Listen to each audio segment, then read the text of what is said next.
Hey guys, what's up? I'm Coach Ryan Family from the VIPAR Pit. Today I want to talk a little bit about what I call muscle targeting, or really more how to direct neural drive to specific muscles.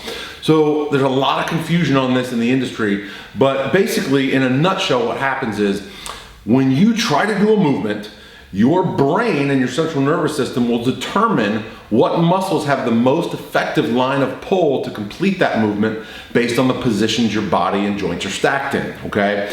A lot of people, when they're doing back work, the term back or having a back day is kind of vague because there are so many muscles of the back, especially the upper back, that really contribute to movement. So based on how your arm path is in a rowing movement, for example, you could be targeting more of the lats, you could be targeting the rhomboids, the middle trapezius, the upper trapezius, the lower trapezius, the rear deltoids, the teres group. So there's a lot of different things that you could be targeting. Now, today I want to try to bring some clarity to arm path in rowing positions to help you figure out what muscles are going to get the greatest amount of tension and stress, so that if your goal is building hypertrophy and muscle growth in those groups, you'll be able to put more focus to those areas.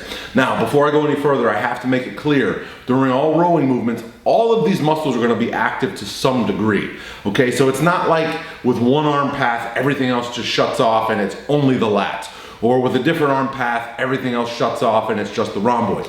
They're all working together in all of these different arm paths, but they're just going to be varying degrees of how much tension is placed on a given muscle based on its line of pull and where the brain perceives you have the best chance of being successful at moving the load. So let's just take a look at this. So the first arm path, and we're talking today about rows.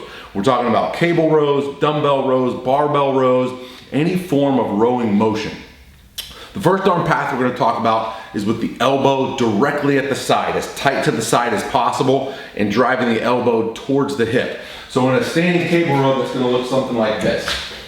Elbow towards the hip, and then out. And then elbow towards the hip, arm path is super tight to the body. Okay, with that arm path, and again, I like to think about driving the elbow down to the hip as I'm using that arm path.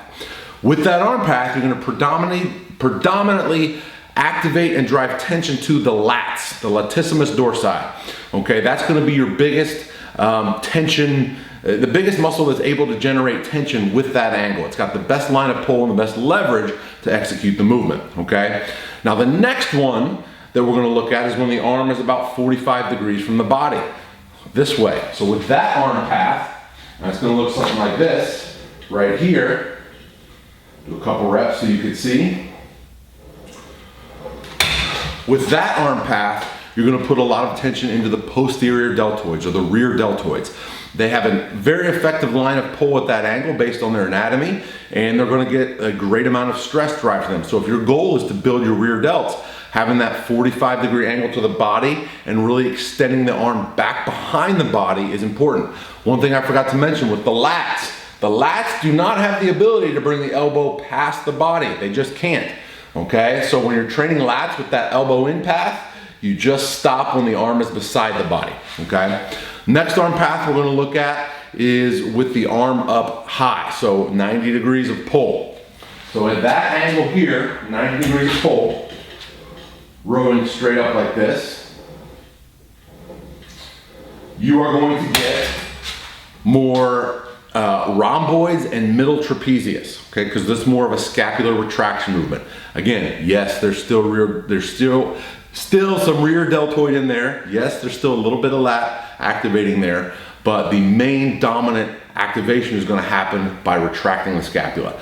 So I hope that gives you guys some idea, and yes, there are varying degrees. I did the three, I did arm at side, 45 and 90. Yes, there's something like 30 degrees and 75 degrees, so there's varying degrees of this, and tension is going to shift around, but that just gives you a general principle of what is going to be most dominant with your arm, depending on your arm path in your rowing motions. Okay, so happy training, everybody. If you like this video, please hit subscribe below, and I'll see you next time.